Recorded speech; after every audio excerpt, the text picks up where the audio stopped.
ಇನ್ನು ಜನಿವಾರ ಹಾಕಿದ್ದಕ್ಕೆ ಸಿಇಟಿ ಪರೀಕ್ಷೆಗೆ ನೋ ಎಂಟ್ರಿ. ಈ ವಿಚಾರಕ್ಕೆ ಸಂಬಂಧಪಟ್ಟಂತೆ ಎಂಎಲ್ಸಿ ರವಿಕುಮಾರ್ ಅವರು ಪ್ರತಿಕ್ರಿಯೆ ಕೊಟ್ಟಿದ್ದಾರೆ. ಬುರ್ಖಾ ಬಿಚ್ಚಿ ಬನ್ನಿ ಅಂತ ಹೇಳೋದಕ್ಕೆ ಇವರಿಗೆ ತಾಕತ್ತಿದೆಯಾ ಅಂತ ಪ್ರಶ್ನೆ ಮಾಡಿದ್ದಾರೆ. ರಾಜ್ಯ ಸರ್ಕಾರಕ್ಕೆ ಎಂಎಲ್ಸಿ ರವಿಕುಮಾರ್ ಪ್ರಶ್ನೆ ಮಾಡಿದ್ದಾರೆ. ಬೀದರ್ ವಿದ್ಯಾರ್ಥಿಗೆ ಮರು ಪರೀಕ್ಷೆಗೆ ಅವಕಾಶವನ್ನ ಕೊಡಬೇಕು, ಜನಿವಾರ ಬಿಚ್ಚಿ ಬಾ ಅಂದ್ರೆ ಯಾವ ಕಲ್ಚರ್ ಇದು ಅಂತ ಪ್ರಶ್ನೆ ಮಾಡಿದ್ದಾರೆ. ಮುಖ್ಯಮಂತ್ರಿ ಸಿದ್ದರಾಮಯ್ಯನವರು ಇದ್ದು ಕೂಡ ವಿದ್ಯಾರ್ಥಿ ಜನಿವಾರ ಹಾಕ್ಕೊಂಡು ಹೋಗ್ಬಿಟ್ಟು ಎಕ್ಸಾಮಿನೇಷನ್ ಬರೆಯೋದಕ್ಕೆ ಹೋದರೆ ಜನಿವಾರ ಹಾಕ್ಕೊಂಡು ಬಂದಿದೆಯಾ, ಜನಿವಾರ ಬಿಚ್ ಬಾ ಅಂತ ಹೇಳೋದು ಯಾವ ಕಲ್ಚರ್ ಇದು? ನಾನು ಕೇಳ್ತೇನೆ, ಹಂಗಾದ್ರೆ ಬುರ್ಕಾ ಬಿಚ್ಚಿಬಿಟ್ಟು ಬಾ ಅಂತ ಹೇಳೋಕ್ಕೆ ಧೈರ್ಯ ಇದೆಯಾ ಈ ಸರ್ಕಾರಕ್ಕೆ? ಮುಖ್ಯಮಂತ್ರಿಗಳು ಮಧ್ಯಪ್ರವೇಶ ಮಾಡಿ ಈ ಥರದ ಯಾವ ವಿದ್ಯಾರ್ಥಿಗಳಿಗೆ ಎಕ್ಸಾಮಿನೇಷನ್ ತಪ್ಪಿದೆ ಅವನಿಗೆ ಎಕ್ಸಾಮಿನೇಷನ್ ಕೊಡಬೇಕು ಅಂತ ಆಗ್ರೆ ಅವನಿಗೆ ಜೀವ ಭವಿಷ್ಯ ಹೋಗುತ್ತೆ, ಅವನಿಗೆ ಆ ವಿದ್ಯಾರ್ಥಿಯ ಭವಿಷ್ಯ ಹೋಗುತ್ತೆ. ನಾನು ಭಾಳ ಸೀರಿಯಸ್ ಆಗಿ ತೆಗೆದುಕೊಳ್ತೇನೆ ವಿದ್ಯಾರ್ಥಿಗಳಿಗೆ ಈ ಥರ ಅನ್ಯಾಯ ಆಗ್ತಾ ಇರ್ತಕ್ಕಂಥದ್ದನ್ನು. ಹಾಗಾಗಿ ಇದು ಸರಿಯಲ್ಲ. ಈ ಹಿಂದೆ ತಾಳಿ ಬಿಚ್ಚಿಬಿಟ್ಟು ಬನ್ನಿ ಅಂತ ಎಕ್ಸಾಮಿನೇಷನ್ ವಿಷಯಕ್ಕೆ ಸಂಬಂಧಪಟ್ಟಂತೆ ಆಗಿರೋ ಪ್ರಕರಣ ನಮಗೆ ಗೊತ್ತಿದೆ.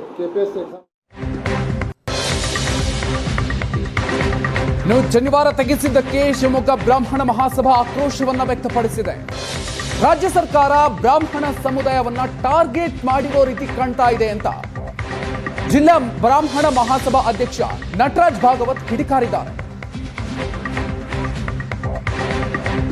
ಕೇಂದ್ರದಲ್ಲೂ ಕೂಡ ವಿದ್ಯಾರ್ಥಿಗಳಿಂದ ಜನಿವಾರ ತೆಗೆಸಿದ್ದಾರೆ, ಕಾಶಿದಾರ ತೆಗೆಸಿದ್ದಾರೆ. ಈ ರೀತಿಯ ಕೃತ್ಯ ಬ್ರಾಹ್ಮಣ ಮಹಾಸಭಾದ ಖಂಡನೆಗೂ ಕೂಡ ಕಾರಣ ಆಗಿದೆ. ಈ ಬಗ್ಗೆ ದೂರನ್ನು ಕೂಡ ಅವರು ಕೊಟ್ಟಿದ್ದಾರೆ.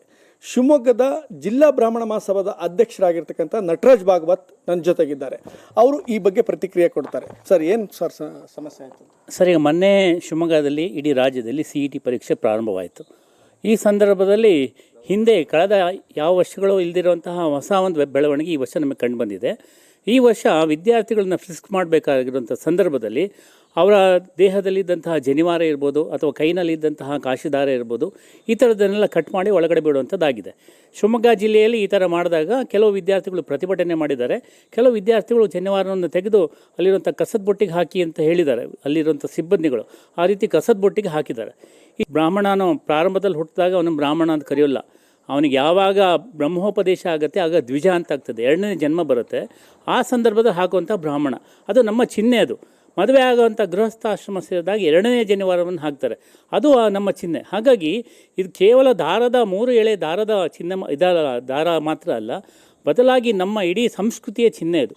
ಹಾಗಾಗಿ ಅದಲ್ಲಿ ಕೊನೆಯ ಉಸಿರಿರೋ ತನಕ ಅವನು ಜನಿವಾರನ ಇಟ್ಕೊಳ್ಳೇಬೇಕು. ಅವನ ದೇಹದ ಜೊತೆಗೆ ಜನಿವಾರನೂ ಸಹ ದಹನಕ್ಕೊಳಗಾಗುತ್ತೆ. ಇಂತಹ ಈ ಸಂದರ್ಭದಲ್ಲಿ ಸರ್ಕಾರ ಮಾಡಿರುವಂಥ ಈ ಕ್ರಮ ಅತ್ಯಂತ ಅಕ್ಷಮ್ಯವಾಗಿರುವಂಥ.